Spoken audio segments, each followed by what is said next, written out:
Hey guys, so we are back, and this Jeep is very close to start up.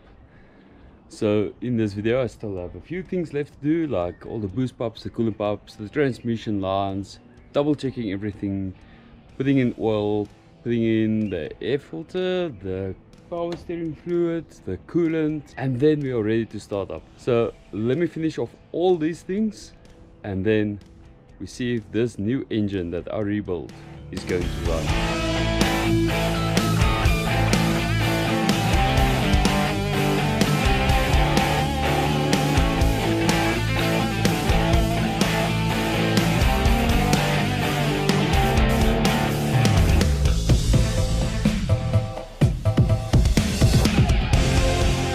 So I've basically got everything connected except for the EGR valve, the bypass that I did. Still have to connect that up, and then the first mod is on here, the oil catch can, which I still need to fasten.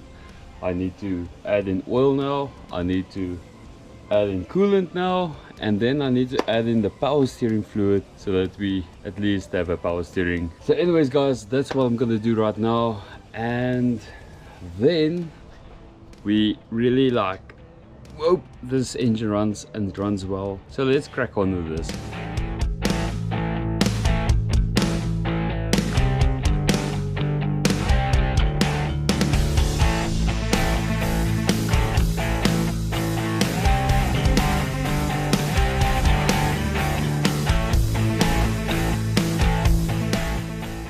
Okay, so this someone told me to do. Take out your oil filter, then you take your oil and you throw it inside the oil filter so it actually backfills the system so that you don't have a dead spot when you start the engine. So, I don't know if it's gonna work. I hope it's gonna work.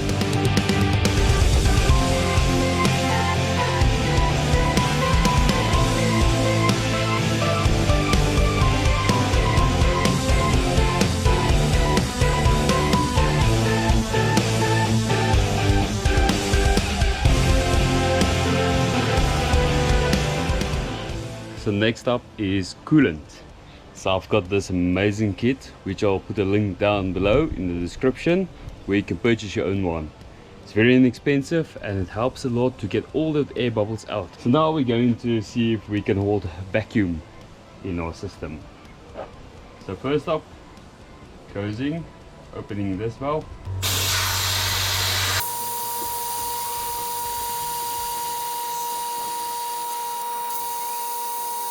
Okay, so now that we have a vacuum and I see it's starting to leak off, so we might have a leak somewhere in the system.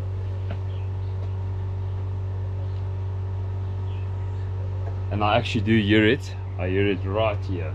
Okay, so for the next few minutes I spent trying to find out where this leak was coming from, and eventually I found it was coming from the radiator hose pipe clamp. So I just replaced the clamp and everything went okay from there, I guess. It's time. We have our oil, we have our coolant, we have our power steering fluid, and now at the moment I've got a little facet pump here. So it's going to try and prime the diesel, but I'm also going to swing the motor to just help it along, and it might even start up. I haven't been this nervous in a while. So I'm gonna put the camera here and I'm gonna try swing it a few times and let's see if it will start or not.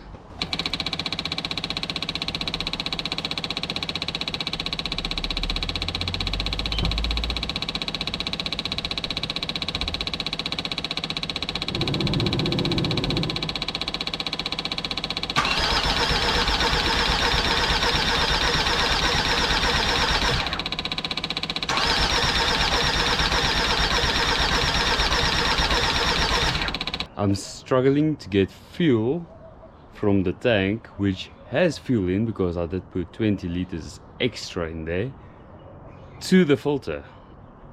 And my little facet pump, it seems it doesn't work. So I need another solution. So I'll go out tomorrow and see what I can find. Then we'll try this again.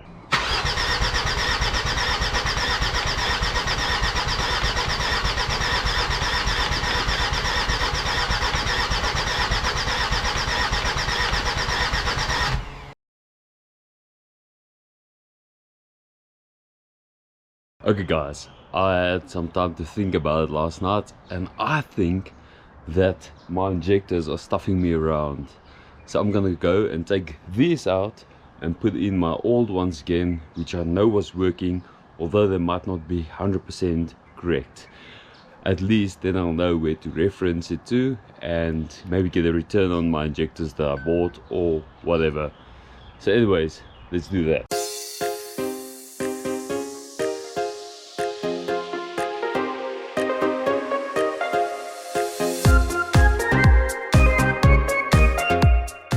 Okay guys, so I'm ready for the start. I've changed the injectors, so let's see if it will start. We'll probably take a few swings to just get it going first.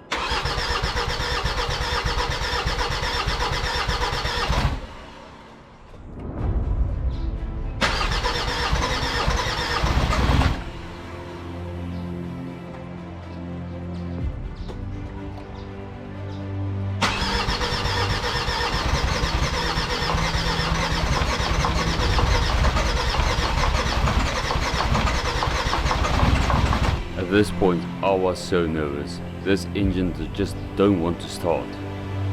So I had a little bit of a moment and I took my time, and eventually this happened.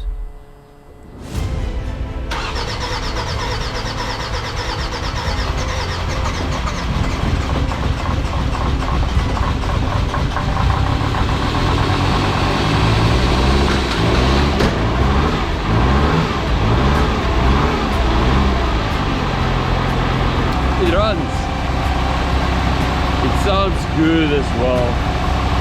Gonna give it a little bit of a time. I've got data log on it, so we'll see if everything goes well.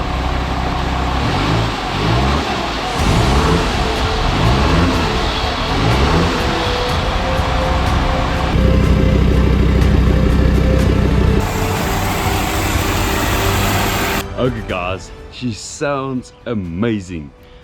The smoke, there's still a little bit of black smoke, but I think the system is just still dirty, full of soot in the carbon from previous whatever went through this, and maybe the injectors as well.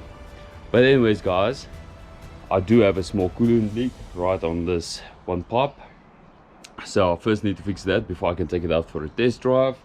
And to be honest, I actually just want to do some logging before I take it for a test drive, just to make sure 100% everything is correct. You might have noticed I've got an external mechanical oil pressure gauge because the digital one is not working well. So anyways guys, the new injectors are faulty and the old injectors are working, so I'll have to sort that out soon.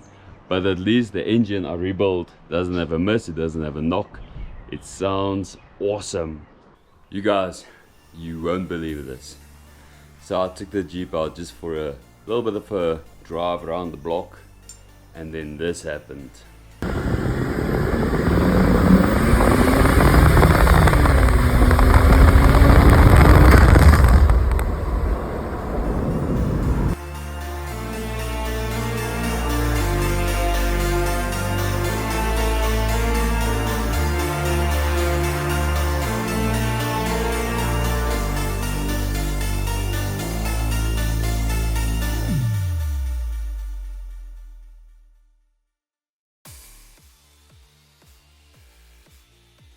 So yeah, my turbo decided that this nut will not be part of it anymore and disintegrated this impeller, broke this shaft in two. So that is incredible. I've got no idea how this nut came loose, but the engine is fine. I hope it's fine. Then also there was some oil that leaked out. I actually made a mistake where the tappet cover was not fastened completely. My mistake. Anyways, so now I have to fit the standard turbo back into the Jeep. I have to put on the actuator again, calibrate it, put it back, and then hopefully everything will be fine and we will be able to take it out for another test drive. Okay guys, so this stuff I literally cannot make up.